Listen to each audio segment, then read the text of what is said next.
Welcome back to Hawkins, where every school year somehow turns into an apocalyptic crisis. The story starts in Soviet Russia, where a team of highly accomplished scientists create a dimension-breaking laser, which opens a portal to the Upside Down. Their test, however, goes tits up. And the scientists who just discovered a parallel dimension are either dead or presumably sent to a gulag. In order to really tap into the Upside Down, the Russians establish a secret underground research facility in Hawkins, Indiana, home of the original portal. They do this by bribing local developers and thereby funding a mall with a secret bunker basement hosting an entire army base. Right. And if you think this was just written in, so this season can take place in a mall for some prime 80s nostalgia, then you are absolutely correct. Let's go to the mall today. Now for convenience, the Russians broadcast the location of the very secret entrance on an unsecured radio frequency so that the gang can easily pick up on it. At the same time, the Soviet science experiment leads to Hawkins-wide demagnetization issue, which sends Hopper and Joyce onto the trail of investigation. Now in the school year, Mike dates 11, Dustin has been at nerd camp and is in a long-distance relationship, while Lucas and Max are romantically engaged. Through some manufactured drama, Mike and 11 have a fallout, leading to some bonding between Max and 11. Until everything is patched up again a bit later, the two have some classic more time. This season's interdimensional baddie is the Mind Flayer, who never left after season 2 and is once again determined to take over our plane of existence. The Mind Flayer is a swarm intelligence that infects people while also amassing organic material to build a physical form. His first victim is Billy, Max's older stepbrother. After his shift at work, Billy is dragged into the old mill and subsequently possessed. Under his influence, Billy kidnaps his lifeguard colleague Heather, who likewise becomes infected. The two then take out Heather's parents and bring them before the Mind Flayer. Working a newspaper internship at the Hawkins Post, Nancy and Jonathan start following their own story. In the basement of local granny Miss Driscoll, blob-infected rats are eating away on her fertilizer. But it turns out that after becoming infected, the old lady develops a taste for enriched soil herself. When she is hospitalized, the young reporters visit her to follow the story. Meanwhile, Dustin contacts Steve to decrypt a Soviet cipher that he picked up with his radio tower he built to contact his SO Susie.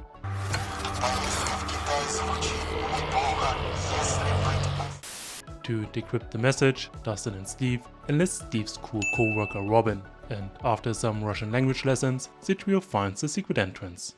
When blue and yellow meet in the west. When blue, it's yellow in the west. I cracked the code. At night, they spot foreign soldiers and decide that breaking into a Soviet military base should be a fun adventure. What could possibly go wrong? Instead of calling Homeland Security, they recruit Lucas' sister Erica to break into the base and get some evidence of criminal wrongdoing. Free ice cream for life. However, they find themselves trapped in an elevator leading to an underground portion of this hostile complex. They then proceed to sneakily infiltrate the facility. However, it being a Soviet base, Steve and Robin get caught, interrogated and beaten to a bloody pulp. And after the two get an injection of truth serum, Dustin and Erica rescue them. They cause a distraction by spilling some alien goo, so they can all escape through the somehow connected cinema. Well, shit, that worked. Of course it worked. While the girls are spending quality time, 11 shows Max her powers. I see them. What are they doing? Eating. But inadvertently, she spies on Billy, who immediately becomes aware of 11's telepathic presence. After touching base with Will, Mike, Nancy and Jonathan, they all realize that the Mind Flayer is still active and that Billy is likely possessed. The Mind Flayer, he flays people, takes over their mind. Once they do that, they basically become him.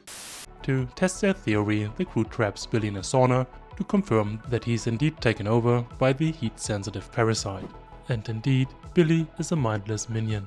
But he manages to escape and report to Blob HQ, where now dozens of townsfolk are infected by the Mind Flayer. When the gang goes to the hospital again to check on Miss Driscoll, the Mind Flayer goes into hyperdrive and unleashes a crew of Mind Flayed citizens to attack the teens. Among them are the reporters from the Hawkins Post.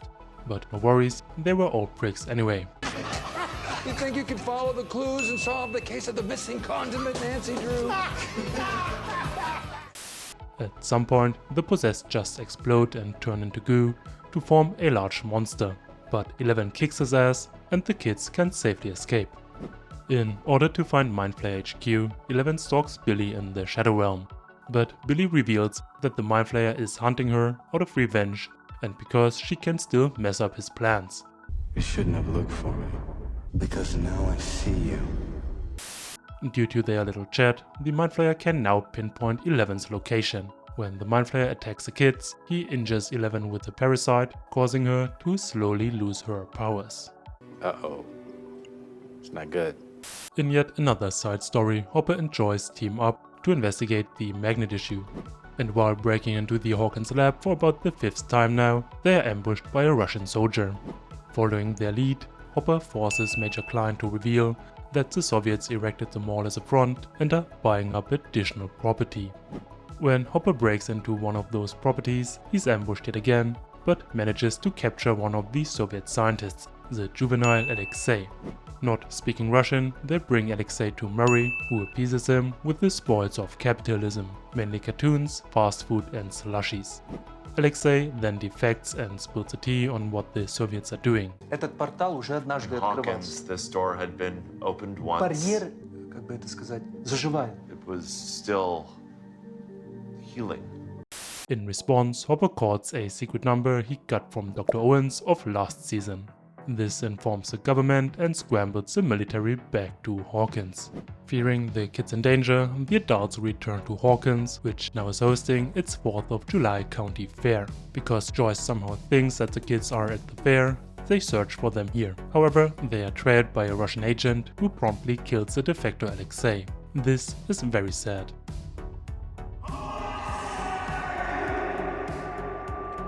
Hopper then manages to take down one of the goons and steal a Soviet walkie-talkie. At this point, all the stories converge into the final showdown. The Soviets are locking down the mall to search for the intruders, but 11 saves the day by hitting them with the last bits of her psychic powers.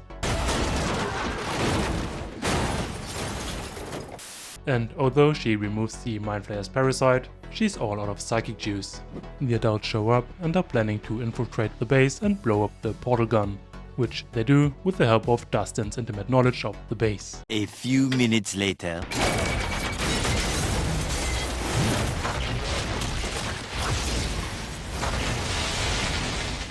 However, in the process, Hopper is teleported into Siberia, while Joyce just sees him explode and presumes him dead. Meanwhile, the kids are once again attacked by the Mind Flayer. In an act of defiance, Billy sacrifices himself to save Max and 11. A few moments later, the Soviet machine explodes, causing the gate to close. This immediately deactivates the monster. How very convenient.